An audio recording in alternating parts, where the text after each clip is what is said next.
बाहर एक प्रदर्शनी भी लगी है, उसका भी अवलोकन कर सकते हैं। कल का सत्र का भी समय आज की तरह ही रहेगा। कल आप सभी आएंगे ही, फिर भी हमारा कर्तव्य बनता है आपसे सभी ने निवेदन करें कि कल अवश्य पधारिएगा।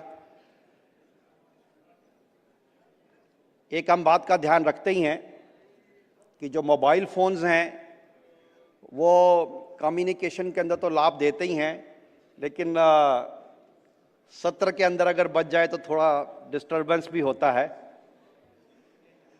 तो अगर साइलेंट रहेगा तो बहुत अच्छा है, एरोप्लेन मोड पे कर सकते हैं तो और भी अच्छा है। रिकॉर्डिंग करने का कोई कारण नहीं है कार्यक्रम का, क्योंकि YouTube पे इस समय जो ये सारा कार्यक्रम चल रहा है ये लाइव उसके ऊपर टेलीकास्ट हो रहा है YouTube के ऊपर। जैसे 2018 में एक व्याख्यानमाला हुई थी तो उसकी रिकॉर्डिंग आज भी उपलब्ध है YouTube के ऊपर। भविष्य का भारत करके अगर आप सर्च करेंगे तो 2018 की भी रिकॉर्डिंग मिल जाएगी। इसी तरह से आज का ये जो 3 दिन का त्रिदिवसीय उद्बोधन कार्यक्रम है, संवाद का कार्यक्रम है, इसमें भी इसकी भी रिकॉर्डिंग आपको मिल जाएगी।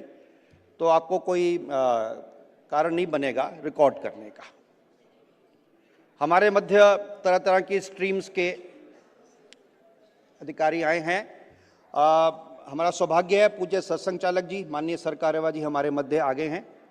मैं आपसे प्रार्थना करता हूं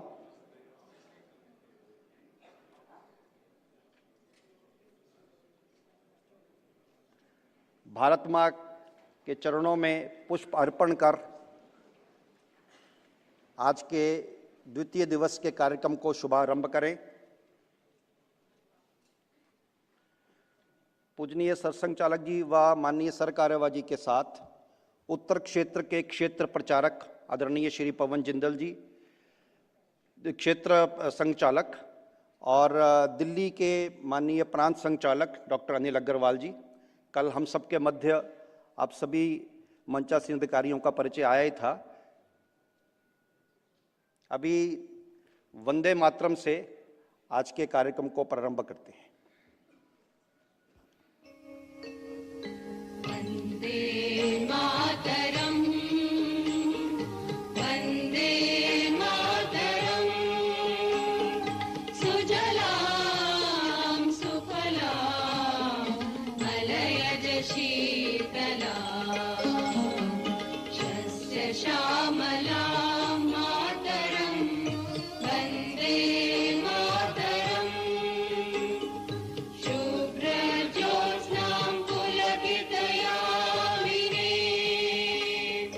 पुल्यकुसुमित द्रुमदलशोभिनीं सुहासिनीं सुमधुरभाषिणीं सुखदां वरदां मातरं वन्दे मातरम्। कोटिकोटिकण्ठ कलकलनिनादकरले कोटिकोटिभुजै धृतकरकरवाले अबलाकेनुमारक बोले बहुबलधारिणीं नमामि तारिणीं त्रिपुदलवारिणीं मातरं वन्दे मातरम्। तुमि विद्या तुमि धर्म तुमि रिधि तुमि मर्मा त्वं हि प्राणाः शरीरे बाहुते तुमि मा शक्ति हृदये तुमि मा भक्ति तुम्हारी प्रतिमा गढ़ी मंदिरे मंदिरे वन्दे मातरम्।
भारत माता की।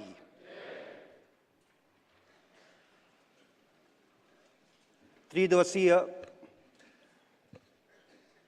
उद्बोधन कार्यक्रम के द्वितीय दिवस पर आप सबका बहुत स्वागत है। आज गणेश जी की चतुर्थी है, उस चतुर्थी की भी आप सबको बहुत बधाई हो।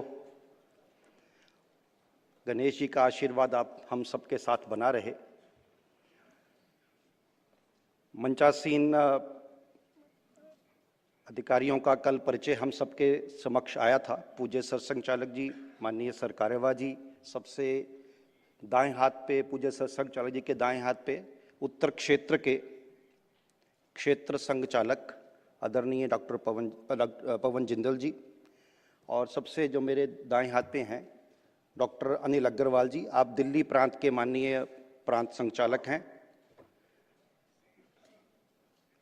आपने राष्ट्रीय स्वयंसेवक संघ का आमंत्रण स्वीकार किया, आप इतना समय निकाल के आए, आप सबका बहुत बहुत धन्यवाद है।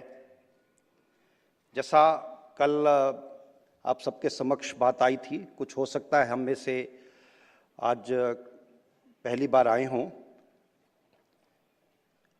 जो आमंत्रण दिए गए थे तो उसमें समाज, बिजनेस, प्रोफेशन, उसकी तरह तरह की स्ट्रीम्स को कवर करने का प्रयास किया गया था। साइंटिस्ट की फील्ड के अंदर जो मिसाइल्स को डील करते हैं, स्पेस को डील करते हैं, सैटेलाइट्स को डील करते हैं, एनिमल हस्बेंड्री को, एग्रीकल्चर को, इस तरह के साइंटिस्ट को आमंत्रण दिया गया। इसी तरह से मेडिकल की फील्ड के अंदर भी डिफरेंट स्ट्रीम्स हैं डॉक्टर्स की, तो मेडिकल फील्ड के भी तरह तरह के डॉक्टर्स को आमंत्रण दिया गया। फाइनेंस की और बिजनेस की फील्ड के अंदर स्टार्टअप्स हैं, फिनटेक वर्ल्ड के लोग हैं, प्रोफेशनल्स हैं फाइनेंस के, उन सबको आमंत्रण दिया गया। रिटायर्ड ब्यूरोक्रेसी में सिविल सर्विसेज के आईएएस, आईपीएस, आईएफएस, तीनों सर्विसेज के honoured ranked officers, retired police के रिटायर्ड कमिश्नर्स, इनको आमंत्रण दिया गया है। वो हम सबके मध्य बैठे हैं। डिफरेंट एम्बेसीज के डिप्लोमेट्स, एम्बेसडर्स, वो हमारे मध्य हैं। प्लेयर्स हैं हमारे मध्य, आर्टिस्ट हैं, म्यूजिक स्ट्रीम से हैं, डांस स्ट्रीम से हैं, एक्टिंग स्ट्रीम से हैं। मीडिया से प्रिंट मीडिया है, इलेक्ट्रॉनिक मीडिया है, डिजिटल मीडिया है, सोशल मीडिया है, इन्फ्लुएंसर्स हैं, उन सबको भी आमंत्रण दिया गया है। धार्मिक क्षेत्र के भारतवर्ष में अलग अलग तरह के पंथ हैं, उन पंथ के बंधु बहनों को आमंत्रण दिया गया है। सोशल फील्ड से जो एनजीओस को चलाते हैं, समाज के अंदर जो अग्रणी हैं, उनको आमंत्रण दिया गया है। एकेडमिक्स की फील्ड से वाइस चांसलर्स हैं, रिसर्च एक्सपर्ट्स हैं, एंथ्रोपोलॉजिस्ट हैं, इन सबको भी आमंत्रण दिया गया है। आप सबने इतना समय निकाला है, उसका बहुत आभार है। मैंने प्रारंभ में प्रश्न उत्तर की बात की थी, कल वो समय रहेगा। कल का जो सत्र है वो जिज्ञासा समाधान के लिए रखा गया है।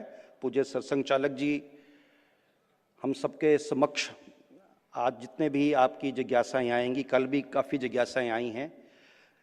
मैंने पहले भी अनुरोध किया कि निसंकोच ये ड्रॉप बॉक्सेस लगे हैं, आप सबके सामने फीडबैक फॉर्म्स हैं, क्वेश्चन फॉर्म्स हैं, उस पर आप सुविधा से हिंदी, इंग्लिश किसी भी भाषा का प्रयोग करते हुए अपने सुझाव लिख सकते हैं, अपना फीडबैक दे सकते हैं, अपनी जिज्ञासा लिख सकते हैं। उन सबका स्वागत है। आज के इस द्वितीय सत्र को प्रारंभ करते हैं। मैं पूज्य सरसंघ चालक जी से निवेदन करता हूं, अपना उद्बोधन प्रारंभ करेंगे।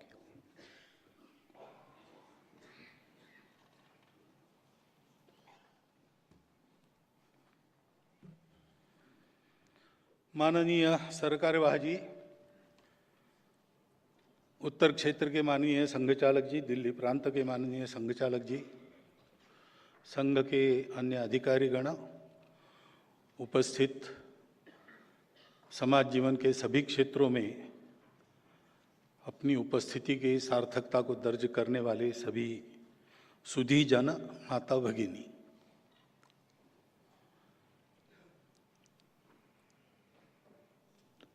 कल संघ की 100 साल का वर्णन में किया था, यात्रा का वर्णन किया था।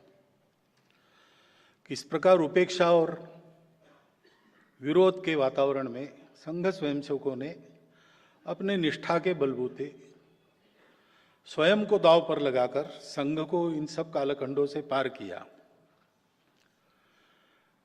और ये सारा करते समय कई कटु अनुभव आए, विरोध हुआ। ये सारा होने के बाद भी संपूर्ण समाज के लिए उनके हृदय में शुद्ध सात्विक प्रेम ही रहा, आज भी है। यही संघ है, शुद्ध सात्विक प्रेम अपने कार्य का आधार है। और इसलिए आज वो समय नहीं रहा।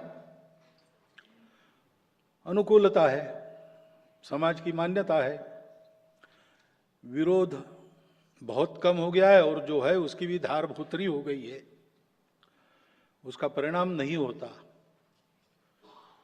परंतु इसमें भी स्वयंसेवक यही सोचता है कि अनुकूलता मिली है तो सुविधाभोगी नहीं होना है, अनुकूलता मिली है इसलिए आराम नहीं करना है। तो संपूर्ण हिंदू समाज को संगठित करने के अपने लक्ष्य को पाने तक सतत चलते रहना है। और चलते रहना है किस तरीके से, तो तरीका मैंने बताया, 4 शब्दों में उसका वर्णन भी होता है। मैत्री, करुणा, मुदिता, उपेक्षा। जो सज्जन लोग हैं उनसे मैत्री करना, जो हमारे प्रति सज्जनता नहीं बरतते उनकी उपेक्षा करना।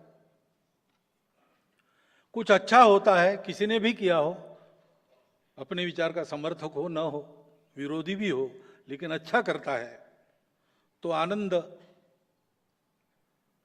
जताना। और जो दुर्जन है, पाप होता है, कुछ होता है, तो दुर्जनों की करुणा करना, घृणा नहीं करना। इस प्रकार से ये काम चलता है। और ये काम करते समय, जैसा मैंने कहा, स्वयंसेवकों को मिलता कुछ नहीं, संघ में इंसेंटिव नहीं है, डिसइंसेंटिव्स बहुत सारे हैं।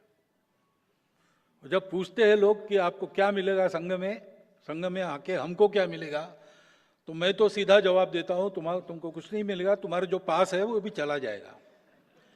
हिम्मत है तो करो, हिम्मत वालों का काम है। लेकिन स्वयंसेवक कर रहे हैं, और इसलिए करते हैं कि ऐसी निस्वार्थ सेवा समाज की करने के कारण उनको जो जीवन में एक सार्थकता प्राप्त होती है, उसका उनको आनंद होता है। और हम जो कर रहे हैं वो सबके हित की बात है, ये अनुभव से वो जानते हैं। उनको तर्क से समझाना नहीं पड़ता है, करते समय उनको अनुभव आता है। और इसलिए आत्मनो मोक्षार्थम जगत हिताय च, अपनी जीवन की सार्थकता के लिए, मुक्ति के लिए और पूरी दुनिया के हित के लिए ऐसा हम काम कर रहे हैं। ये अनुभूति उनको और इस पथ पर सतत परिश्रमशील रहने के लिए प्रेरित करती है। क्योंकि ध्येय के लिए सब स्वयंसेवक है, शुद्ध सात्विक प्रेम का संबंध है, लेकिन वो मोह का संबंध नहीं है, ये व्यक्तिगत प्रेम नहीं है, एक ध्येय के पथिक है। और ध्येय बहुत भव्य है। हमारे पुराने कार्यकर्ता थे दादाराव परमार्थ, अब नहीं रहे। उनको अंग्रेजी में ही बोलने की आदत पड़ी, पहले से दक्षिण भारत में काम किया, तो उनकी मातृभाषा मराठी थी, हिंदी भी अच्छा जानते थे, लेकिन शुरू होते थे और 2 लाइनों के बाद अंग्रेजी शुरू होता था। तो उन्होंने एक बार संघ के कार्य का वर्णन एक लाइन में ऐसे किया कि RSS is evolution of life mission of Hindu nation. स्वयंसेवक जानता है हिंदू राष्ट्र के जीवन कार्य का विकास हम कर रहे हैं अपने राष्ट्र में।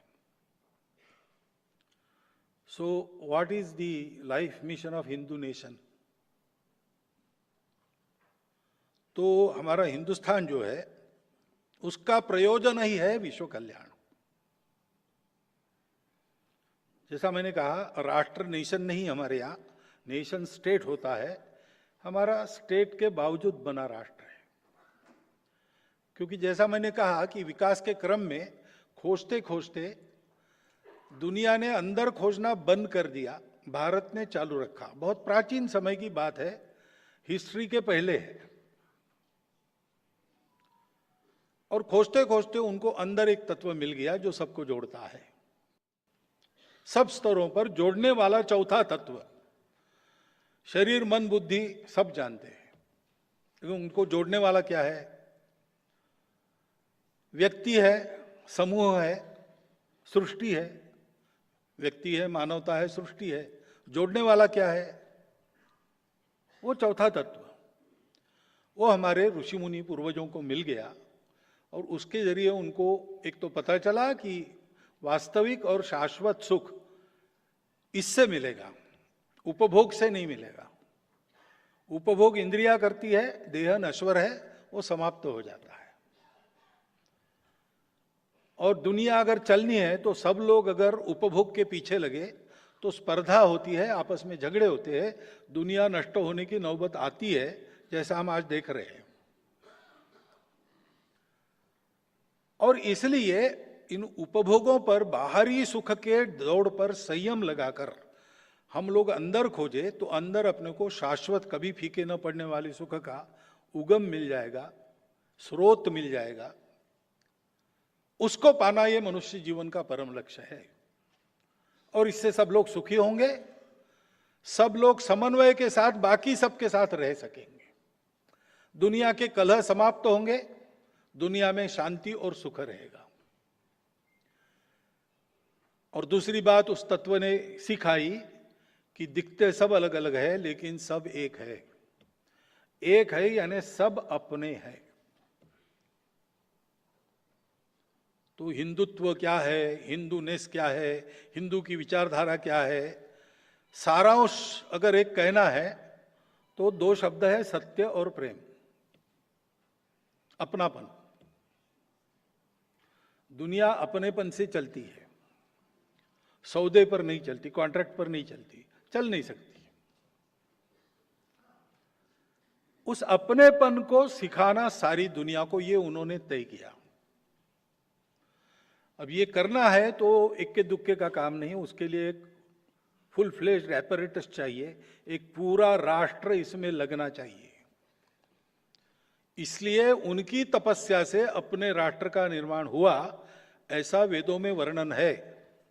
भद्रमिच्छन्त ऋषय स्वरविदः, विश्व कल्याण की इच्छा रखने वाले, सृष्टि के रहस्य को जानने वाले ऋषियों ने तपो दीक्षाम उपसे दुरग्रे, दुर्धर तप की दीक्षा धारण करके तप किया, ततो उससे राष्ट्रम बलम ओजश्च जातम, हमारे राष्ट्र का, हमारे बल का, हमारे ओज का निर्माण हो।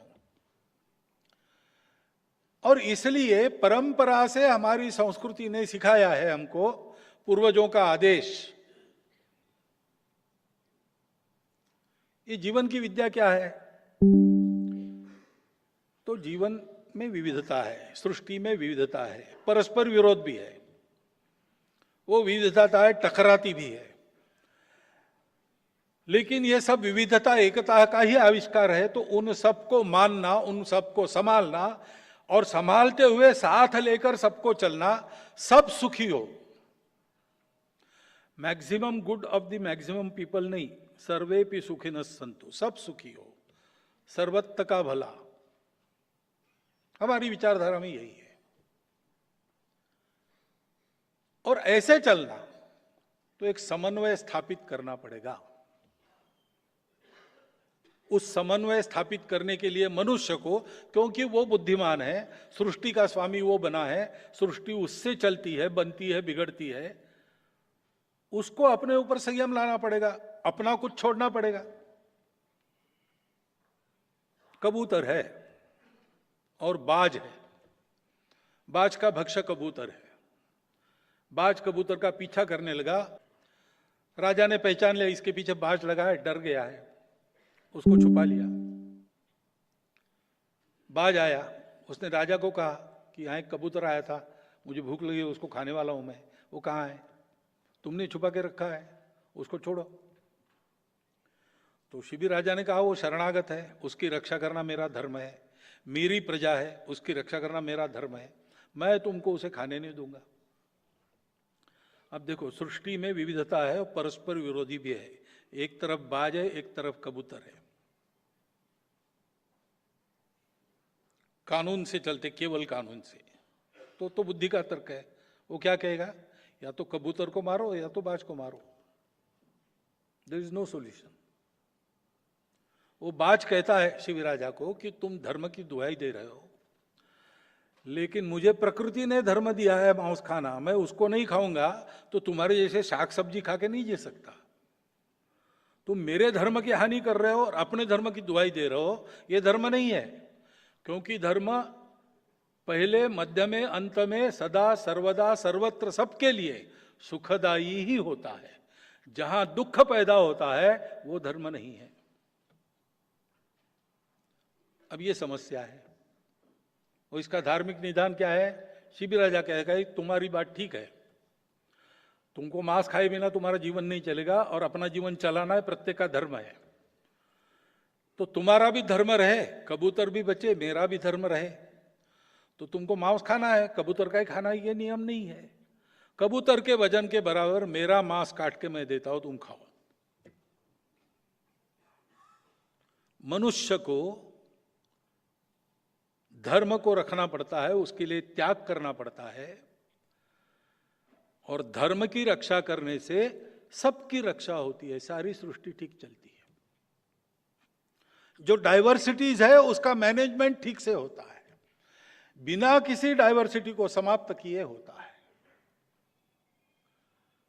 आज का विश्व अगर हम देखते हैं तो ये बात अभी नहीं है विश्व के पास, भूल गया है विश्व। 300 साढ़े 300 वर्षों के पहले से जो धीरे धीरे जड़वाद बढ़ा और अति पर पहुंच गया, व्यक्तिवाद बढ़ा और अति पर पहुंच गया, केवल जड़वादी और उपभोगवादी विचारों के कारण, कंज्यूमर और क्रैश मटेरियलिज्म के कारण जो जीवन की विधा बनी उसमें भद्रता नहीं रही, संस्कार नहीं रहा। तो हम देखते हैं आज विश्व के देशों की स्थिति, समाज में धीरे धीरे क्या बढ़ रहा है। जो 7 सामाजिक पाप गांधी जी ने कहे थे वो बढ़े हैं, सभी जगह हो रहा है। Wealth without work, pleasure without conscience, knowledge without character, commerce without morality, science without humanity, religion without sacrifice, और politics without principles. Mahatma ji ने कहे हैं ये 7 सामाजिक पाप है। ये पाप सर्वत्र बढ़ रहा है। उपाय क्या है?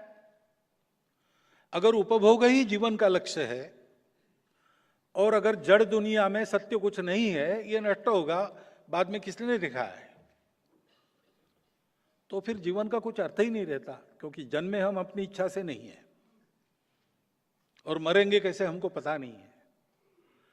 इन 2 पॉइंट्स के बीच में जीना है और खूब उपभोग करना है, तो जैसे भी जीना है जी लो। किसी को गला काट के किसी के पेट पर पैर देके भी जी लो, उतना ही करना है ना। मृत्यु के बाद कुछ पता नहीं है। तो जंगल का राज होगा दुनिया में, और होता है, ये हमने देखा है। अपना उपभोग ही प्रमुख है, बाकी लोगों का क्या होगा इसकी चिंता मत करो। इसलिए विकास अमर्याद होता है तो पर्यावरण की खराबी होती है। ये जो सारी समस्या आज दुनिया में दिखती है, दुनिया में कलह दिखता है। पहले महायुद्ध के बाद लीग ऑफ नेशंस बनी, दूसरा महायुद्ध फिर भी हुआ, यूनो बनी, तीसरा महायुद्ध सीधा वैसे नहीं होगा, लेकिन नहीं चल रहा है आज, ऐसा हम नहीं कह सकते। दुनिया में अशांति है, कलह है। कट्टरपन बढ़ गया है। जीवन में किसी प्रकार की भद्रता, किसी प्रकार का संस्कार न हो, ऐसी इच्छा रखने वाले लोग वो इस कट्टरता का प्रचार करते हैं। हमारे मत के विरोधी जो बोलेगा उसको हम कैंसल कर देंगे। ये जो नए शब्द आए ना, वोकिज्म वगैरह वगैरह, ये बहुत बड़ा संकट है, सब देशों पर है, अगली पीढ़ी पर है। सब देशों के अभिभावक लोग चिंतित है, बड़े लोग चिंतित है। क्यों? क्योंकि संबंध ही नहीं कुछ, हम सब अलग अलग है, जोड़ने वाला तत्व नहीं है। पर्यावरण का नाश और विकास, मेल कैसे बैठाना जानते नहीं, इसलिए चर्चा तो बहुत होती है, उपाय भी बहुत बताए जाते हैं, लेकिन हो रहा है क्या? नहीं हो रहा है। क्योंकि उपाय तब होगा जब हम अपनी आवश्यकताओं पर संयम नहीं डालेंगे, नहीं होगा, संयम करना पड़ेगा। और इसलिए इस एक अधूरी दृष्टि से चल रही दुनिया को 180 डिग्रीज अपने आउटलुक को बदलना पड़ेगा। और वो आउटलुक है धर्म। धर्म यानी रिलीजन नहीं, पूजा पाती, खान पान वगैरह, इन सबसे परे धर्म है। मोक्ष के तरफ ले जाने वाले रास्ता यानी रिलीजन है। परंतु सभी रिलीजन्स पर उनको चलाने वाला, religion on the top of religion, वो धर्म है। उसमें विविधता का स्वीकार है। वो धर्म एक संतुलन सिखाता है। हमको भी जीना है, प्रकृति को भी जीना है, मुझे भी जीना है, समाज को भी जीना है। सबकी सत्ता है, अति व्यक्तिवाद नहीं चाहिए, लेकिन व्यक्ति का महत्व है, व्यक्ति की सत्ता है, व्यक्ति की सत्ता है, समाज की सत्ता है, सृष्टि की सत्ता है। उनकी अपनी अपनी जगह है, अपनी अपनी मर्यादा है। उसको पहचान कर संतुलित ढंग से जीवन जीना, संतुलित ढंग से जीवन जीना सिखाना, वो जो नियम है संतुलन का, वो धर्म है। धर्म ये बैलेंस है, वो किसी एक्सट्रीमिटी पर जाने नहीं देता। इसलिए धर्म को हमारे यहां कहते हैं मध्यम मार्ग, द मिडल वे। ये सारा जो आचरण है, अपने जीवन को धार्मिक जीवन बनाकर सारी दुनिया को देना, इसकी आवश्यकता है। आज की दुनिया संबंधों को तरस रही है, और संबंध आज भी जतन किए जाते हैं, देखे जाते हैं, माने जाते हैं। ऐसा दुनिया का सबसे आगे देश कौन सा है? वो भारतवर्ष है। और ऐसा क्यों है? क्योंकि भारतवर्ष की यह परंपरा है। स्वामी विवेकानंद कहते थे, every nation has a message to deliver, a mission to accomplish, a destiny to fulfil. Bharat की डेस्टिनी क्या है? वो कहते थे, भारत धर्मप्राण देश है, दुनिया को समय समय पर धर्म देना ये भारत का कर्तव्य है। उसके लिए भारत को तैयार करना पड़ेगा, क्योंकि विश्व की आज इन समस्याओं का निदान अगर देना है तो हमको धर्म तत्व का विचार किए बिना हमारा काम नहीं होगा। कई प्रकार के प्रश्न आते हैं,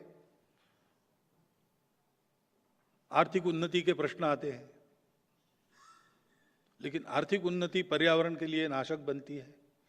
आर्थिक उन्नति के कारण गरीब और अमीरी, इनमें जो दूरी है वो बढ़ रही है सर्वत्र। और आर्थिक उन्नति में दक्षिण के देश शिकायत करते कि हमको लूटा जा रहा है।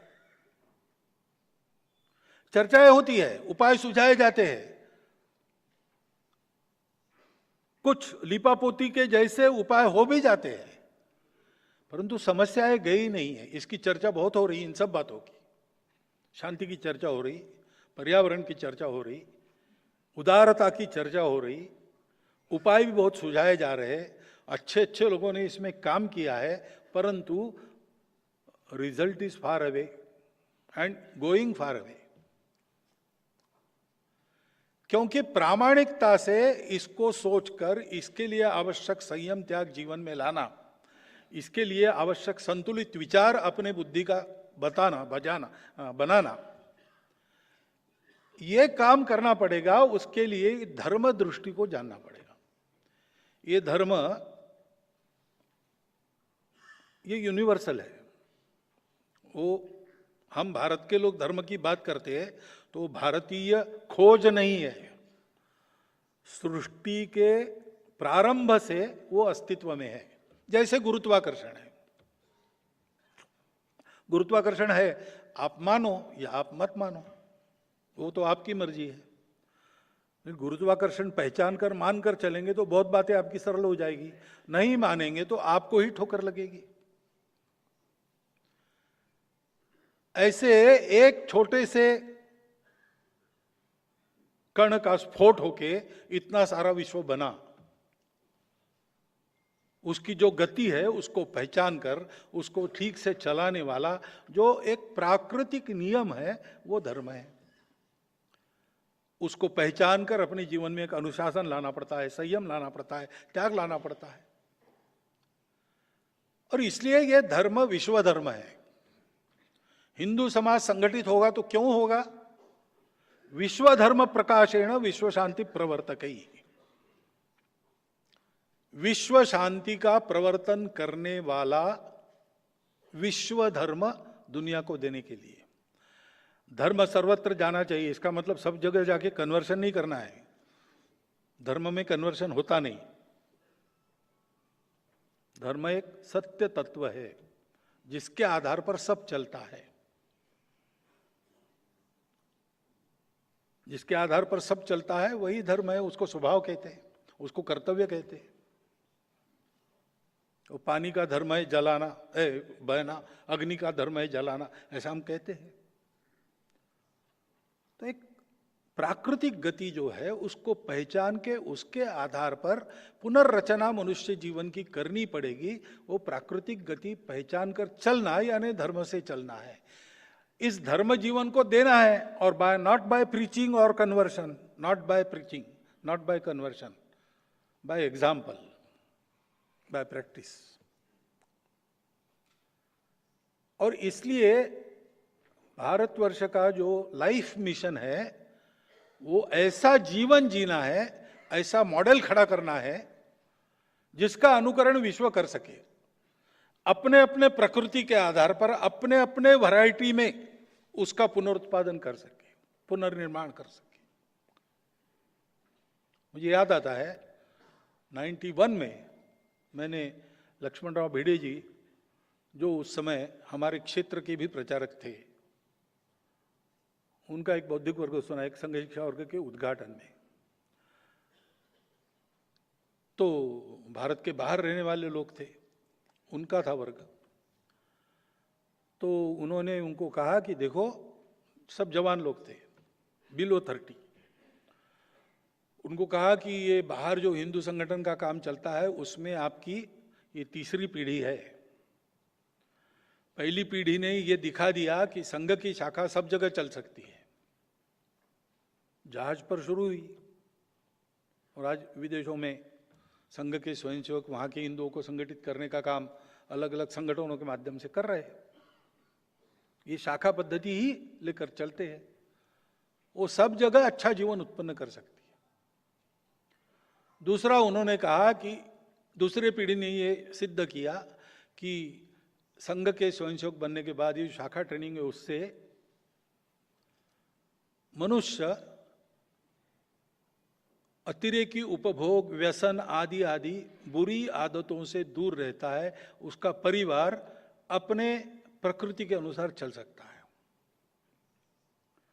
उन्होंने कहा आपकी तीसरी पीढ़ी है, आपके कंधे पर यह दायित्व आ रहा है अब कि आपको ऐसा संघ वहां अपने देश का खड़ा करना है जिसको देख के उस देश के वासी जो है वो कहेंगे हमारा ऐसा एक आरएसएस होना चाहिए, और अपने मूल पर खड़े होकर अपने प्रकृति के आधार पर अपने परिस्थिति और प्रकृति के अनुसार वो अपने देश का राष्ट्रीय स्वयंसेवक संघ बनाए। ये प्रोसेस होगा और मुझे बड़ा आनंद है। मैं समझता था एक थियराइजेशन है, ये कहाँ होगा, लेकिन पिछले बार हमारा संघ शिक्षा वर्ग नागपुर का देखने के लिए कुछ लोग आए थे। उन्होंने जाते समय ये कहा हमारा भी एक आरएसएस होना चाहिए। वो सब देख के ये भारत को करना है, भारत को करना है, क्योंकि भारत उस प्रकृति में अभी भी चलता है। भारत ने सदा अपने नुकसान की अनदेखी करते हुए संयम बरता है, अपने नुकसान की अनदेखी करते हुए मदद की है, जिन्होंने नुकसान किया उनको भी संकट में मदद की है।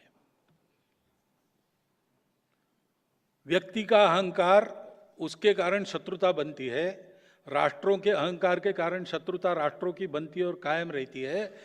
उस अहंकार के परे हिंदुस्तान है।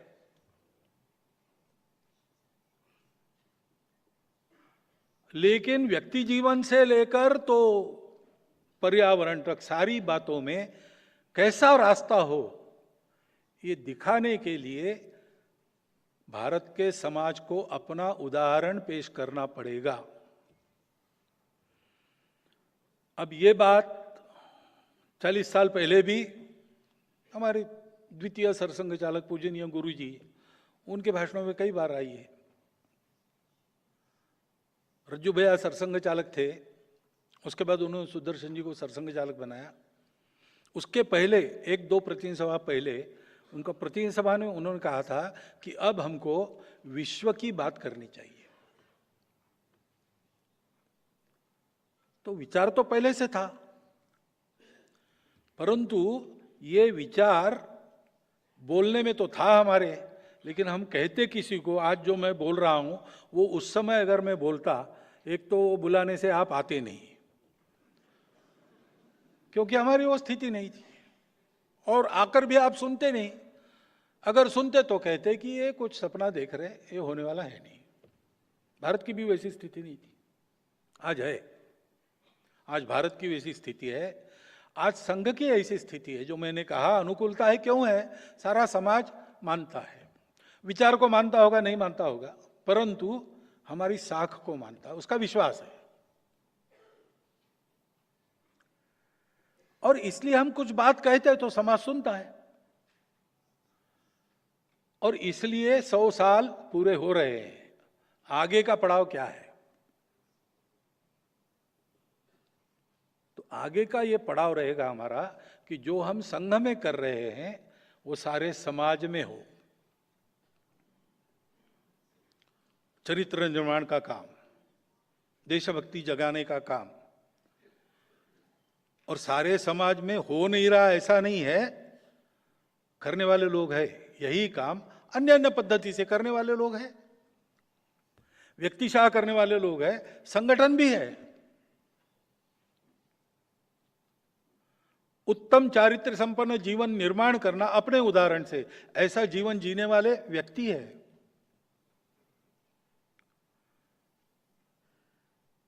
ये है, सामने नहीं आए। जो हम सुनते हैं, जो हम पढ़ते हैं, जो हम देखते हैं, वो क्या होता है? कभी कभी एयरपोर्ट पे बैठने का मौका होता है, टीवी पर वो आता है, क्या हाफ मिनट एक न्यूज, 100 न्यूज लगातार। उसमें 80% होती है ये घर जल गया, वहां बच्चा मर गया, यहाँ एक्सीडेंट हो गया, इसने उसको मारा, उसने इसको मारा, यही सब होता है। अब ये न्यूज है। कुत्ता आदमी को काटे तो न्यूज नहीं है, आदमी काटे तो न्यूज है। तो न्यूज वही आती है। हमको लगता है कि बहुत खराब हो रहा है, बहुत खराब हो रहा है। खराब तो हो रहा है। ये जो सारे 7 पापों के संकट है, भारत सहित सब पर है, और सबको चिंता करनी पड़ेगी। परंतु भारत में आज जितना बुरा दिखता है, उससे 40 गुना ज्यादा अच्छा समाज में है।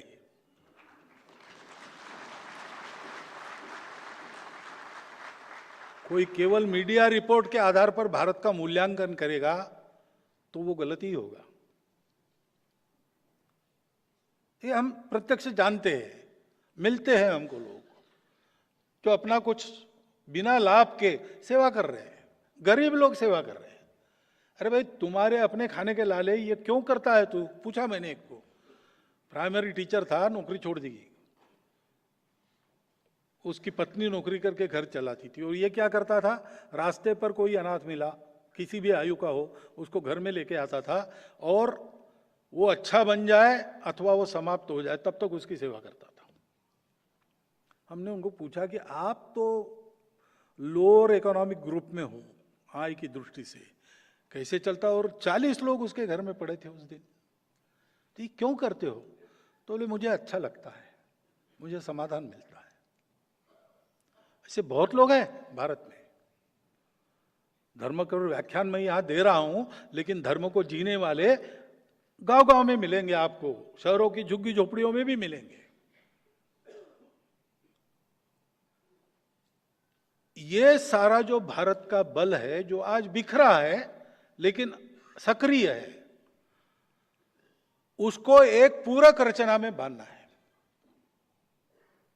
और इसलिए क्या होना चाहिए 100 साल के बाद? अब जो मैं कहूंगा वो तो पहले संघ में अप्रूव होना पड़ेगा, वो संघ की प्रतिनिधि सभा तय करती है, मैं तय नहीं करता हूं। लेकिन उनके सामने क्या है ये मैं बता सकता हूं, उनके विचार में क्या है। ये अगर हमको करना है तो हमको समाज के कोने कोने में पहुंचना पड़ेगा। कोई व्यक्ति, कोई कुटुंब अनटच्ड न रहे, ऐसा हमारे कार्य का विस्तार हमको करना पड़ेगा। भौगोलिक दृष्टि से सब तरफ, एक एक गांव में, एक एक गली मोहल्ले में, एक एक घर तक, समाज के सब वर्गों में और समाज के सब स्तरों में, गरीबी रेखा के नीचे वालों से लेकर तो अमीरी रेखा के ऊपर वालों तक, और अपने समाज की इतनी विविधताएं, जाति पंथ संप्रदाय सबकी, उन सब तक ये विस्तार द्रुतगति से करना, जल्दी से जल्दी संपूर्ण समाज में समाज को संगठित करने वाला संघ का उपकरण शाखा पहुंच जाए। वो शाखाएं अपने अपने बस्ती की, अपने अपने गांव की संभाल करें। इस दृष्टि से ऐसा एक संगठन का जाल जल्दी से जल्दी उत्पन्न करना, ये पहली बात रहेगी। उसी के भरोसे सब होगा। और ये जो सज्जन शक्ति बिखरी पड़ी है, समाज के सब वर्गों में है, सब स्तरों में है, उनको संपर्कित करना, हम उनसे संपर्क करेंगे और उनका आपस में संपर्क भी बनाएंगे, ताकि वो लोग करें काम, अपना अपना काम करें, अपने अपने रीति से करें। कोई संघ में आकर ही उनको करना चाहिए ऐसा नहीं है। केवल नेटवर्किंग रखे, उनको पता रहे कि और भी लोग हैं, और भी लोग हैं। ये पता रहने से और उत्साह बढ़ता है, आदमी काम करता है। और इन सब का करना परस्पर पूरक हो जाए। बाधक तो होता ही नहीं, अच्छा ही काम करते सब लोग, लेकिन कॉन्शियसली एक कॉम्प्लीमेंटेशन उनका हो जाए, उनमें कोऑर्डिनेशन आ जाए, ताकि सब लोग मिलकर समाज के परिवर्तन के काम में अग्रसर हो जाए।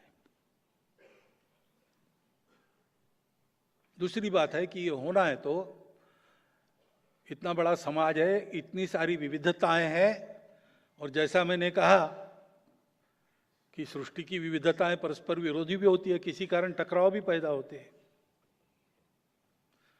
तो समाज में अविश्वास और दुर्भावना है तो समाज इकट्ठा होकर कोई काम डिलीवर नहीं कर सकता।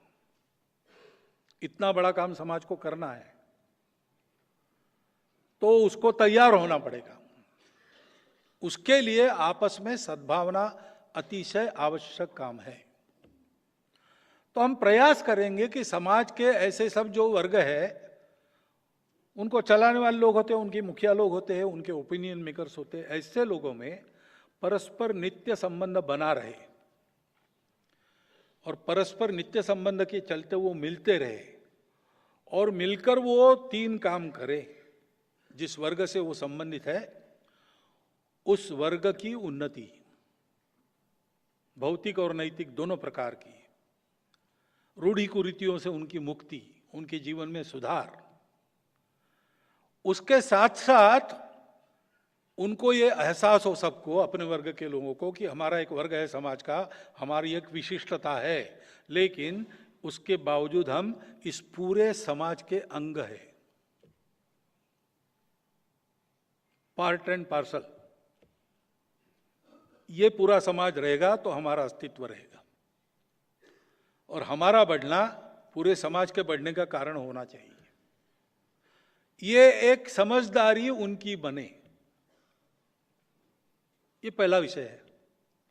दूसरा विषय है कि ऐसे सब वर्गों के लोग मिलकर जब बात करेंगे तो सोचेंगे कि जिस भौगोलिक कार्यक्षेत्र में हम हैं, उस कार्यक्षेत्र में अगर कोई अभाव है और अगर कोई समस्या है, तो उस समस्या का निरसन और अभाव की पूर्ति हम अपने बलबूते कितनी कैसी कर सकते हैं, उसको तय करना और अगले मिलने के पहले उसको पूरा करना। तो जो पहली बात कही मैंने कि हम पूरे समाज के अंग है, ये भाव और पक्का होगा, वो अनुभूत बात हो जाएंगी। और तीसरी बात है कि हम सब लोग मिलते हैं आपस में, हम वर्गों में कोई दुर्बल वर्ग अगर है तो उसके लिए हम सब मिलकर अगली बैठक के पहले क्या करेंगे, क्या आवश्यक है, वो हम हमारे बलबूते कितना और कैसा कर सकते, वो तय करके उसको पूरा करना। ये एक समाज के स्वभाव में आ जाए, वो एक सहज स्वाभाविक प्रक्रिया बन जाए, इसका प्रयास हम लोग करेंगे।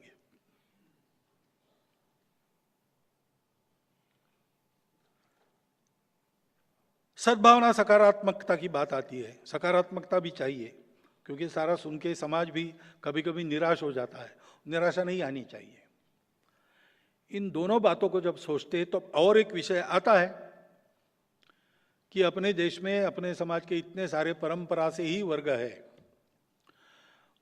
और बाहर से भी वर्ग आए हैं, विशेषकर रिलीजियस वर्ग है। तो बाहर से विचारधाराएं आई, आक्रमण के नाते आई,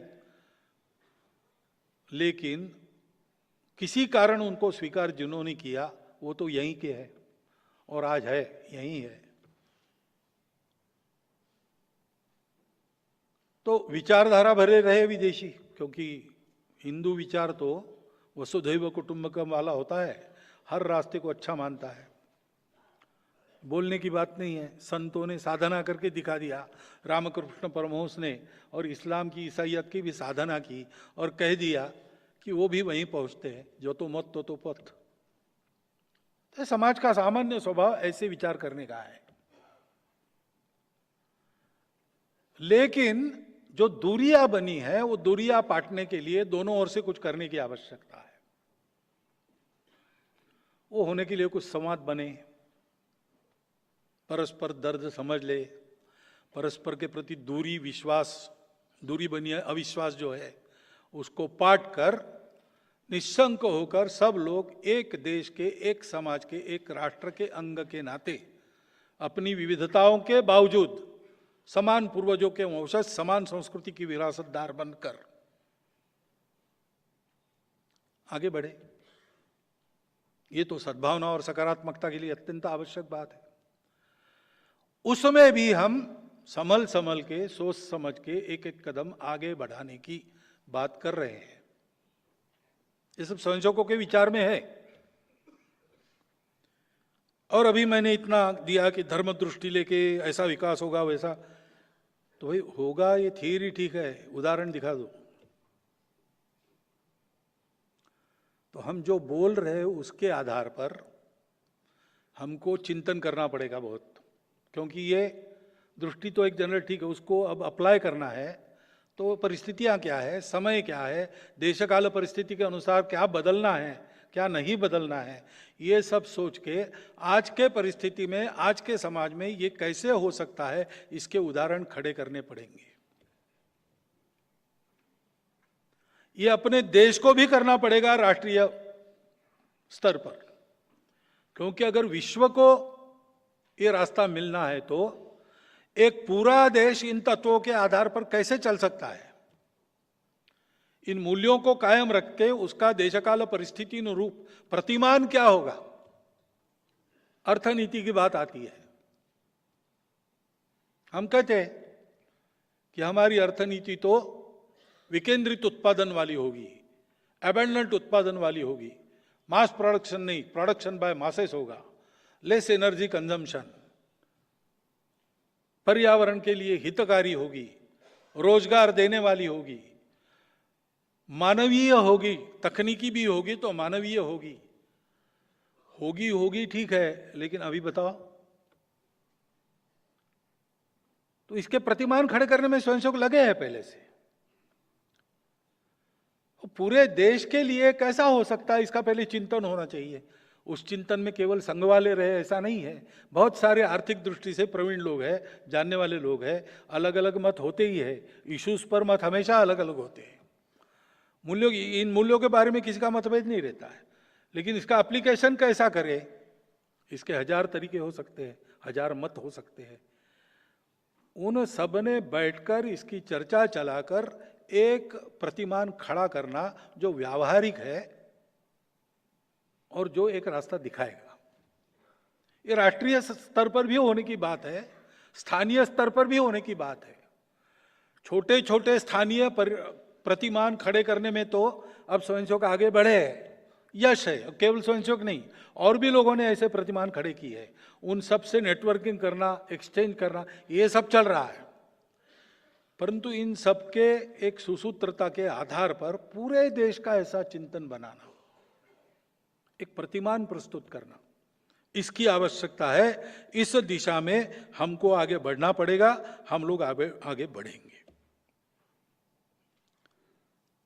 फिर ये हम बोल रहे हैं, लेकिन ये बात समझ में तब आएगी, क्योंकि अपरिचित आदमी बोलता है तो लोग सोचते हैं बोल तो ठीक रहा है, इसके अंदर क्या है। और अपरिचित आदमी बोलता है तो परिचय तो होता है, जैसे मंच से मेरा परिचय हुआ। अब उन्होंने जो बताया वो आपको पता है, लेकिन मैं कैसा हूं ये आपको अभी पता नहीं है। वो आप मिलेंगे, 10 बार मिलेंगे, इस स्थिति में क्या किया, ऐसा सब देखेंगे तब आपको पता चलेगा कई सालों के बाद। तो बताया जाता है, लेकिन बताया जो जाता है उसका विचार हो जिनको सुनाते हैं उनसे, इसके लिए भी एक संबंधों की स्थिति आवश्यक है। तो इस विचार के आधार पर सर्वत्र संपर्क होना पड़ेगा, और सबसे पहले पड़ोसी देशों में होना पड़ेगा। भारत के अधिकांश पड़ोसी देश पहले कभी भारत ही थे। लोग वही है, ज्योग्राफी वही है, नदियां वही है, जंगल वही है, सब कुछ वही है, बस नक्शे पर रेखाएं खींची गई। तो पहला तो कर्तव्य बनता है कि ये जो अपने ही है वो अपनत्व की भावना से जुड़ जाए। देश रहेंगे अलग अलग, पहले भी थे, लेकिन जो विरासत में मूल्य मिले हैं उनके आधार पर इन सब की प्रगति हो, इन सब की प्रगति हो, इसमें भारत का अवदान हो, कुछ योगदान हो। सबसे बड़ा भारत है, और इसलिए उनको जोड़ना, उनके यहाँ ध्यान देना, वहाँ शांति रहे, वहाँ स्थिरता रहे, वहाँ विकास हो, वहाँ का पर्यावरण ठीक रहे, वहाँ लोगों में संस्कार हो। पंथ संप्रदाय अलग अलग होंगे, परंतु संस्कार के बारे में किसका मतभेद है क्या? ऐसा बिल्कुल नहीं है। इसके लिए हम प्रयास करते हैं तो सभी जाति वर्ग के, सभी पंथ संप्रदायों के लोग इसमें सहमत है, ये सब हो। इस दृष्टि से जिसको आज की भाषा में आउटरीच कहते हैं, हम कहते हैं संपर्क, जीवंत संपर्क, मनुष्यों का मनुष्यों से मिलना, हृदय से हृदय की बात करना,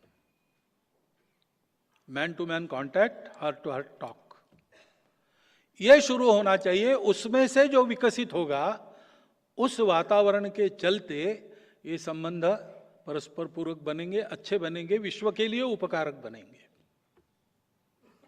इस दृष्टि से हम क्या कर सकते हैं, ये भी स्वयंसेवकों के मन में चलता है। अब ये सब करना है तो मुख्यतः जो भारतवर्ष आज है उसके समाज की गुणवत्ता काम करेगी, उसका जो चित्र दिखेगा। नहीं तो हम ये भाषण तो हम कर सकते हैं, लेकिन लोग कहेंगे आपके यहाँ क्या है, आपके यहाँ कैसा है। तो शुरू तो अपने घर से करनी पड़ेगी।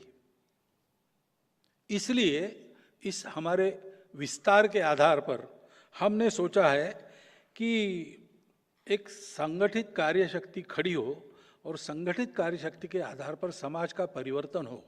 समाज का परिवर्तन यानी व्यवस्थाओं का परिवर्तन नहीं होता है, समाज का परिवर्तन यानी समाज के आचरण का परिवर्तन होता है, समाज की संगठित अवस्था का निर्माण होता है। उसके आधार पर व्यवस्था बदलती है, नहीं तो व्यवस्था बदलती नहीं। कोई व्यवस्था अपने आप को बदलती नहीं है। समाज तब बदल सकता है जब वो गुण संपन्न हो, संगठित हो, उसके सामने एक स्पष्ट दृष्टि हो, उसका आचरण वैसा हो। तो आचरण से बात शुरू करनी है, तो इस आचरण में परिवर्तन लाने वाले कुछ काम हमने शुरू किए हैं। आपके कान पर आए भी होंगे, लेकिन फिर एक बार मैं उल्लेख करता हूं, क्योंकि अब हम स्वयंसेवक और उनके घरों में ये काम हो, उसके आधार पर अड़ोस पड़ोस के समाज को उसमें सहभागी करते हुए समाज में ये प्रवर्तित हो। उन 5 कामों को हम कहते हैं पंच परिवर्तन। बहुत सरल काम है, कोई साधन नहीं चाहिए, कुछ नहीं चाहिए, करने की इच्छा चाहिए। करने कैसा है उसका एक उदाहरण चाहिए। उदाहरण स्वयंसेवक बने, एकदम 100% नहीं बन सकते, 100% बनते तक रुक भी नहीं सकते, क्योंकि अर्जेंट नीड है। इसलिए स्वयंसेवक 5 कदम आगे जाए, आज है, और समाज को हम साथ में बुलाए। इसका एक फायदा है, स्वयंसेवक 10,000 कदम आगे जाकर समाज को बुलाएंगे, समाज आएगा नहीं, हमारे बस की बात नहीं कहेगा। लेकिन 5 कदम आ गया तो आसानी से आता है। ऐसे ये 5 काम है, आपको पता है, जो सामाजिक पापों की बात है, संस्कारहीनता के कारण, संबंधों के अज्ञानता के कारण जो होती है, उसको ठीक करने के लिए कुटुंब प्रबोधन। बच्चे, विशेषकर नई पीढ़ी पढ़ी लिखी, उसका माइंडसेट इंडिविजुअलिस्टिक बनते चला जा रहा है। उसका मोबाइल क्या कर रहा है वो मोबाइल में देखने के लिए परमिशन लेनी पड़ती है आजकल, ऐसा है। सब प्राइवेट रहता है, वो क्या कर रहा है वो बताता नहीं। हम पूछेंगे तो लिमिटेड बताता है, ज्यादा पूछेंगे तो उसको लगता है कि ये टायरनी है। जो उसको फीड किया गया है वैसा कर रहा है। अब ये संबंधहीनता की ओर जाने वाला रास्ता है, जिसके दुष्परिणाम हम देख रहे सर्वत्र। उसको ठीक करना है तो बचपन से अपने परिवार में उसको इसका ज्ञान होना चाहिए। और इसलिए परिवार के सब लोगों ने सप्ताह में एक बार बैठना, निश्चित समय पर घर पर रहना, श्रद्धानुसार भजन करना, घर में बनाया हुआ भोजन मीन मेघ निकाले बिना करना, और उसके बाद 3-4 घंटा गपशप करना। डिक्टेशन कुछ नहीं देना, गपशप करना। और उसमें हम कौन है, हमारे पूर्वज कौन थे, हमारी कुल रीति क्या है, अपने घर की रीति क्या है, क्या भद्र है, क्या अभद्र है, ये जो चलता आया है, उसमें आज के समय में क्या क्या टिक सकता है, क्या क्या हो सकता है, क्या क्या आवश्यक है, जो बदलना चाहिए वो क्या है। इसके आधार पर अपने घर में आज कैसा है उसको कैसा होना चाहिए, इसकी कुछ सहमति बनी तो उतनी बात को लागू करना। हर हफ्ते बैठना, सबने बैठना। दूध पीता बच्चा भी है, उसको कुछ समझ में नहीं आएगा, लेकिन वो वहां रहे। श्रवण संस्कार भी एक होता है। माता पिता में ध्यान नहीं रखना कि जो अपने को चाहिए वो होना है तो पहले खुद को वैसा बनना पड़ेगा। बच्चे इस चर्चा में प्रश्न पूछेंगे, उत्तर देने के लिए अपनी तैयारी चाहिए, लेकिन बैठना, गपशप करना। दूसरी बात, अपना देश, अपना राष्ट्र, हमारा सबका मिलकर एक स्वत्व है, उसका परिचय, हमारे पूर्वजों के आदर्श क्या थे, ये जो सारी दृष्टि है वो तो हमारी परंपरा की दृष्टि है। उसका काल सुसंगत विवरण, इतिहास आदि बताना, अच्छी कहानियां बताना। हमारे घर में हम इसमें से क्या लागू कर सकते हैं, इसकी सहमति बनाना और लागू करना। और तीसरी बात है कि रोज मैं मेरे लिए कमाता हूं, मेरे परिवार के लिए कमाता हूं, खर्चा भी करता हूं। रोज मेरा समय भी मैं मेरे लिए, परिवार के लिए खर्चा करता हूं। मैं और मेरा परिवार जिसके कारण है, उस अपने राष्ट्र के लिए, समाज के लिए, धर्म के लिए हम क्या करते हैं? रोज छोटे छोटे काम है, बच्चे भी कर सकते हैं ऐसे काम है। 9वीं में पढ़ने वाली लड़की, वो अपने कॉलोनी में जो काम करने के लिए कर्मचारी आते हैं, उनके बच्चों को वो सिखाती है। छोटा बच्चा भी कर सकता है। घर में एक पौधा लगाना, उसकी चिंता करना छोटा बच्चा भी कर सकता है। सोचना क्या क्या हो सकता है, कौन क्या कर सकता है, कौन कितना समय देता है समाज के लिए, यह चर्चा करना और चर्चा में से सहमति बनाना, सहमति लागू करना। जब ऐसे काम बच्चे करने लगेंगे तो अपने आप उनको संबंधों का महत्व ध्यान में आएगा, भाषण से नहीं आएगा। अनुभूति देनी पड़ेगी, अनुभूति देनी पड़ेगी। कभी जाते हैं घूमने के लिए, तो जैसे सिंगापुर जाते हैं, पेरिस जाते हैं, वैसे कभी ले जाओ, कुंभलगढ़ में ले जाओ, कारगिल की सीमा दिखा के लाओ। अपने शहर में कोई झुग्गी झोपड़ी है, वहां लोग रहते, कैसे रहते, दिखा के लाओ। सेंसिटाइज करने से बच्चे इन बातों को बहुत मूलतः सत्प्रवृत्त होते, वो इधर ही जाएंगे। 12 साल तक उसकी अपने घर में एक मेंटल पोजीशन बन जाती है, वो बननी चाहिए।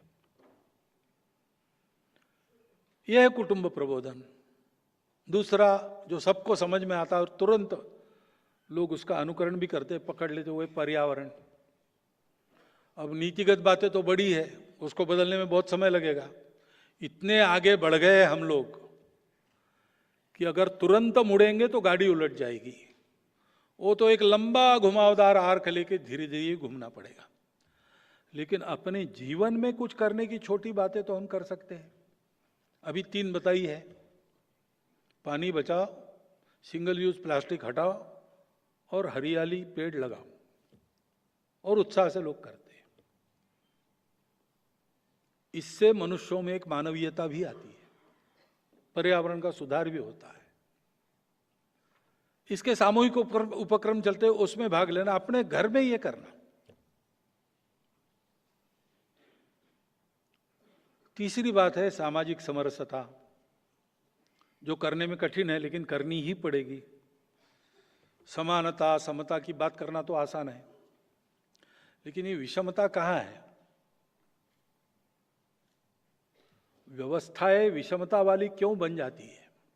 मनुष्य बनाता है। ये विषमता मनुष्य के मन में है। मुझे किसी मनुष्य को देखकर या उसका नाम सुनकर अच्छा ये जाति होगी ऐसा लगता है, ये गड़बड़ है। मनुष्य को देखकर मैं एक मनुष्य को देख रहा हूं ऐसा मुझे नहीं लगता, मैं एक जाति वाले को देख रहा हूं ऐसा मुझे लगता है। क्लास 1 है कि क्लास 4 है ऐसा मुझे लगता है। इसको मन से जाना चाहिए तो इसके लिए कुछ व्यवहार करना पड़ेगा। और इसलिए जिस इलाके में हम रहते हैं, हमारा संचार है, जाना आना है, उठना बैठना है, कार्यालय हो, अपना ऑफिस हो, अपनी बस्ती हो, वहां जितने प्रकार के लोग रहते हैं, हम तो पूरे समाज को एक ही मानते हैं, लेकिन लोग उसमें प्रकार मानते हैं, जात पात मानते हैं, सब बातें मानते हैं। जातिगत विषमता की समस्या है। सब प्रकार के लोगों में अपने मित्र होने चाहिए व्यक्तिगत, और उनके कुटुंबों में अपने कुटुंब की मित्रता होनी चाहिए। उनका घर में आना जाना, उठना बैठना, पर्व त्योहारों पर सुख दुख में सहभागी होना, जैसे मित्रों का चलता है वैसे हमारा और हमारे परिवार का सब प्रकार के परिवारों में, सब प्रकार के लोगों में होना चाहिए। आज शुरू करो, 3-4 साल में पूरा बन जाएगा, लेकिन शुरू करना पड़ेगा। सबको करना पड़ेगा। और जहां अपना एक ऐसा समूह बन जाता है, उसकी साख है, वो कहेगा तो बातें होती है, वहां पर मंदिर पानी स्मशान में कोई भेद नहीं होना चाहिए, वो सबके लिए है। मंदिर मंदिर के भक्तों के लिए है, भक्त किस जात का है वगैरह नहीं पूछा जाता। पानी पानी सब मनुष्यों के लिए है, उसमें भेद नहीं होता। मरने के बाद भी स्मशान में भेद क्यों होना चाहिए? ये करना अपने गांव में, अपनी बस्ती में। और चौथी बात है कि आत्मनिर्भरता सब बातों की कुंजी है, विकास भी करना है। तो हर बात में अपना देश आत्मनिर्भर होना चाहिए, अपने घर से शुरू करना। जब ये स्वदेशी की बात करते हैं तो लगता है कि विदेशों से संबंध नहीं रहेंगे, व्यापार, ऐसा नहीं है। आत्मनिर्भर होना यानी बाकी लोगों को बंद करना नहीं है, आत्मनिर्भर होना है। लेकिन दुनिया परस्पर निर्भरता पर चलती है, कुटुंब भी परस्पर निर्भरता पर चलता है, और इसलिए अंतर्राष्ट्रीय व्यापार तो चलेगा और उसमें लेन देन होगी। बस इसमें दबाव नहीं होना चाहिए, स्वेच्छा होनी चाहिए। और इसलिए स्वदेशी का पालन करना यानी क्या है, जो घर में बनता है वो बाहर से नहीं लाना। गर्मी के दिनों में आप अच्छा नींबू की शिकंजी बनाकर खा सकते हो, वे पी सकते हो, कोका कोला वगैरह क्यों लाना, या स्प्राइट भी, बाहर का पेय क्यों लाना, अपने घर का लाना। पिज्जा वगैरह के घर में बहुत अच्छा भोजन मिलता है, पोषक भोजन मिलता है, उसके अच्छे परिणाम स्वास्थ्य पर होते हैं, सारे डॉक्टर लोग जानते हैं और बताते भी है। लेकिन बार बार, हाँ एक आध बार गए मजा करने के लिए पिज्जा खाया, चल सकता है, उतना उसमें लचीलापन रखना चाहिए। लेकिन हर इतवार को बाहर जाके खाना, क्यों खाना, ऐसा नहीं करना है। ऐसी कुछ बातें। और जो अपने गांव में होता है, बाहर से लाने से अपने गांव के रोजगार को मार पड़ती है। अपने गांव का खरीदो, अपने राज्य में कार्य बनती है वहीं से खरीदो, सस्ती मिलती है, इसलिए बाहर के राज्य से क्यों खरीदते हो। हरियाणा से सस्ता पेट्रोल ऐसा बोर्ड मिलता है कभी कभी, अरे भाई हम जहां के हैं वहां का खरीदो, क्योंकि उस पर पेट चलता है। ऐसे ही अपने देश में जो बनता है वो बाहर से लाने की जरूरत नहीं है, जीवन आवश्यक है और अपने देश में नहीं बनता, बाहर से लेंगे। देश की नीति में स्वेच्छा से अंतर्राष्ट्रीय व्यवहार होना चाहिए, दबाव में नहीं जाना चाहिए। यह स्वदेशी है। क्या लेना, कितना लेना, बाहर से इन्वेस्टमेंट लाना नहीं लाना, ये इश्यूज है, उस समय के प्रश्न है, परंतु तत्व ये होना चाहिए, ये स्वदेशी है। और दूसरी भाषा बात है, अपने घर के चौखट के अंदर अपनी भाषा चाहिए, अपनी वेशभूषा चाहिए, स्वभाषा स्वभूषा, भाषा भूषा भजन भोजन, अपने घर के अंदर अपना चाहिए, अपनी परंपरा का चाहिए।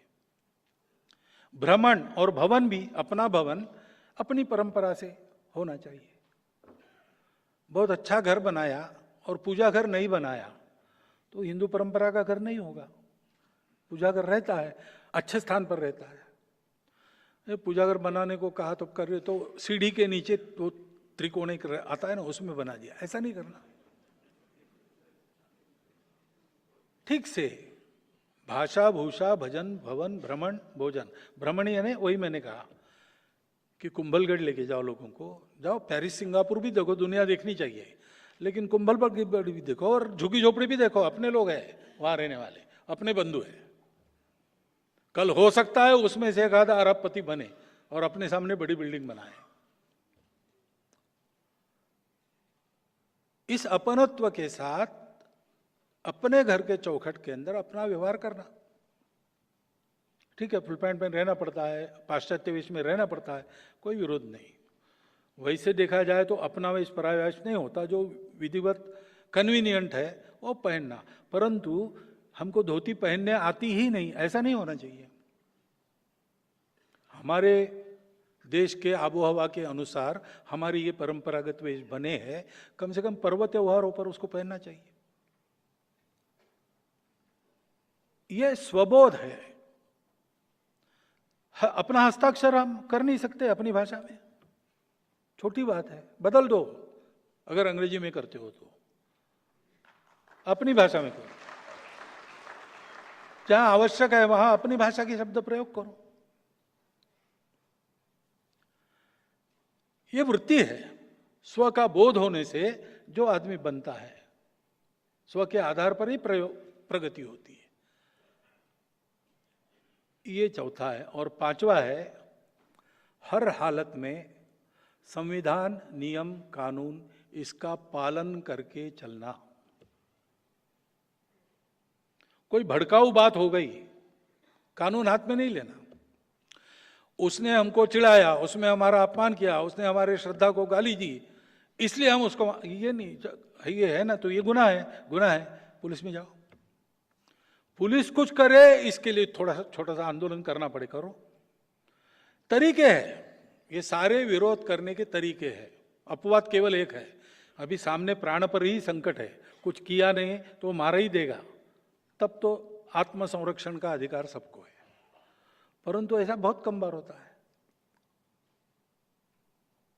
ऐसा एकाध मौका एकाधे की जिंदगी में आता है, तब की बात होती है। लेकिन सामान्य रूप से कुछ भी प्रोवोकेशन हुआ कि तुरंत टायर जलाओ, पत्थर फेंको, ये नहीं होना चाहिए।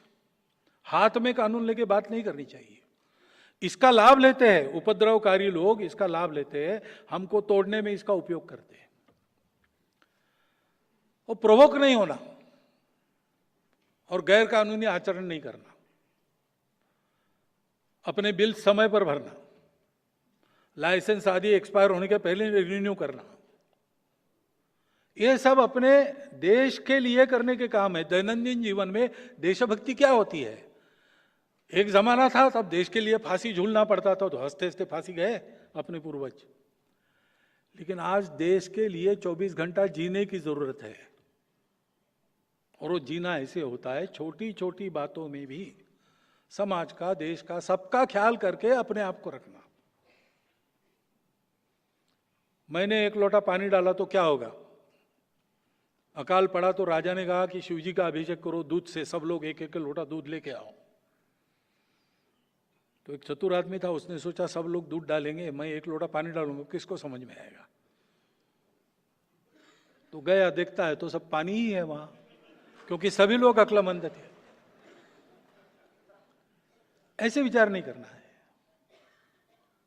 मेरे से शुरू होगा, मेरे घर से शुरू होगा, समाज में जाएगा, समाज में जाएगा तो भारत में आएगा, भारत दिखेगा तो फिर दुनिया देखेगी, तो फिर हमारी इन बातों में कुछ दम है ऐसा उनको लगेगा। इस दिशा में समाज को अग्रसर करने का काम करना हमारे संघ ने ये करना चाहिए, हम इसको करेंगे, इस प्रकार की चर्चा स्वयंसेवकों में चल रही है।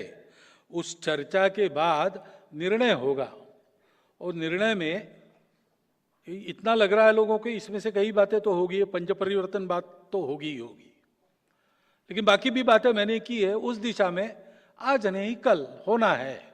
आज होना है कि नहीं उसका निर्णय हमारी प्रतिनिधि सभा करेगी, हमारी सरकार एवं आज ही बताएंगी। परंतु ये सब करना है क्योंकि भारत बने, हम रहे या ना रहे, भारत ये रहना चाहिए। ये मेरे लिए भी रहना चाहिए, आपके लिए भी रहना चाहिए, ये भारत के अपने लिए भी चलना, ये दुनिया के लिए भी रहना चाहिए, क्योंकि इस धर्म को देने वाला दूसरा नहीं है, हमको देना पड़ेगा। ये हमारा काम है, अहंकार नहीं इसमें करना। हम कोई तिस्मार खा है, सारी दुनिया को छड़ी लेके सिखाएंगे, ये विश्व गुरु पद नहीं है। विश्व गुरु पद है अत्यंत विनम्रता से जाना, अपने आचरण से सिखाना। एक बंगाली कविता में कहा है, हिंदू कीर्ति सिंधु मतित अमृत भांडा हाथी। बाहिरे विश्वे तव वीर सूत तुम्हारे आशीष मांगे। हे भारत माता, तुम्हारी कीर्ति से मथित ये पात्र लेकर बाहर विश्व में तुम्हारे जो लोग हैं, तुम्हारे जो पुत्र है, वो तुमको आशीर्वाद मांग रहे। तादेर मुखेर मधुमय बानी सुने थेमे जाए शोभानानी। उनकी मधुर वाचा सुनकर विश्व के कलह समाप्त हो रहे। से महादिनेर महा इतिहास चित्त भोरिया। ऐसा इतिहास जिस दिन बनेगा उसको चित्त भर के श्रवण करो। भारत का ये विश्व में समय समय पर अवदान होना ये ईश्वरीय योजना है। उसके लायक हम सबको बनना है, अपने देश को बनाना है। और राष्ट्रीय स्वयंसेवक संघ इसीलिए है the evolution of life mission of Hindu nation. और इसलिए ये किसी का है और किसी का नहीं, ऐसा नहीं है, सबका है। मत मतांतर अनेक होते हैं, पार्टियां अनेक होती है, स्वार्थ अलग अलग होते हैं। इन सबसे परे जाकर केवल और केवल देश का तेरा वैभव अमर रहे मां, हम दिन चार रहे न रहे, इस प्रकार का विचार करके अपनी सारी योजना करके संपूर्ण समाज को ही संघ बनाने का ये काम है। संघ को ये अहंकार नहीं है, संघ को ये चाहिए भी नहीं कि कल क्रेडिट बुक में लिखा जाए कि ये संघ के कारण हुआ। संघ चाहता है कि इस देश के समाज ने एक ऐसी छलांग लगाई, ऐसी छलांग दिखाई, जिसके चलते भारत का कायापलट तो हुआ ही, संपूर्ण विश्व में एक सुख शांतिपूर्ण नई दुनिया खड़ी हो गई। ये करने के लिए संघ का काम है। इसको आप संघ के अंदर आके देख सकते, जो मैं बोल रहा हूं वो सारा वहां है। कभी भी बताकर बिना बताए संघ के घरों में जाइए, शाखा में जाइए, संघ के कार्यक्रमों में रहिए, आपको ये सारी बातें वहां बीज रूप में या धीरे धीरे विकसित होते हुए मिलेगी। मैं ये जो सब बता रहा हूं संघ का प्रचार करने के लिए नहीं बता रहा हूं। मैं ये सब बता रहा हूं संघ क्या है आपको बता रहा हूं। ये फैक्ट्स है। आप जो भी सोचेंगे संघ के बारे में वो फैक्ट्स पर आधारित होना चाहिए। कन्विंस आप हो, ये मेरा आग्रह नहीं है। ये सब सुनकर आप विपरीत मत भी बना सकते, लेकिन सरसंघ चालक ने ये जो बताया या संघ में हमने जो जाके देखा उसके आधार पर हम ये कर रहे, ऐसा कहने की आपको मोहलत होनी चाहिए। इसलिए ये आपने सुना है, यार रुकिए नहीं, समय समय पर एकदम सब लोग आएंगे तो हमारे पास जगह नहीं है। बारी बारी आप सब लोग आके संघ को अंदर से देखिए, संघ को समझिए, और अगर ये बात आपको ठीक लगती है, जो मैंने बताई वहाँ मिलती है, तो अपने व्यक्तिगत जीवन से लेकर तो सारे विश्व के जीवन को संभालने वाला, विश्व धर्म विकसित करने के इस काम में भारत को तैयार करने वाला ये अभियान, उसके आप सहयोगी कार्यकर्ता बनिए। इतनी एक बात आपके सामने अनुरोध के रूप में रखता हूँ। 2 दिन लंबे भाषण आपने मेरी सुन ली है, इसलिए आपका धन्यवाद करता हूँ। और कल आपसे प्रश्नों को आमंत्रित करता हूँ। इतने सारे प्रश्न आएंगे तो उसको थोड़ा बनाना पड़ेगा, छूटेगा कुछ नहीं, विषय सब आएंगे, लेकिन प्रश्न कंडेंस्ड हो गए। इतनी एक बात बताता हूँ और मेरे 4 शब्द समाप्त करता हूँ।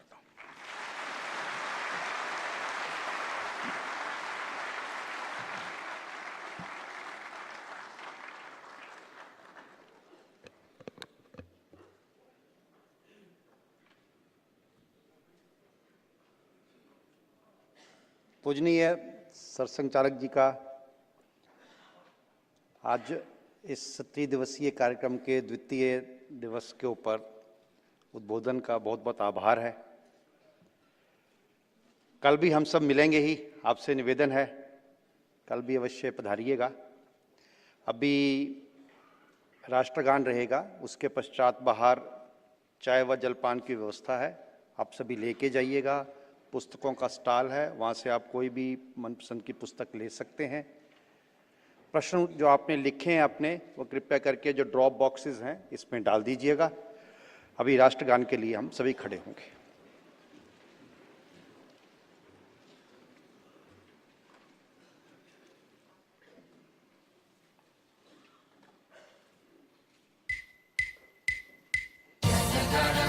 अधिनायक जय हे भारत भाग्य विधाता।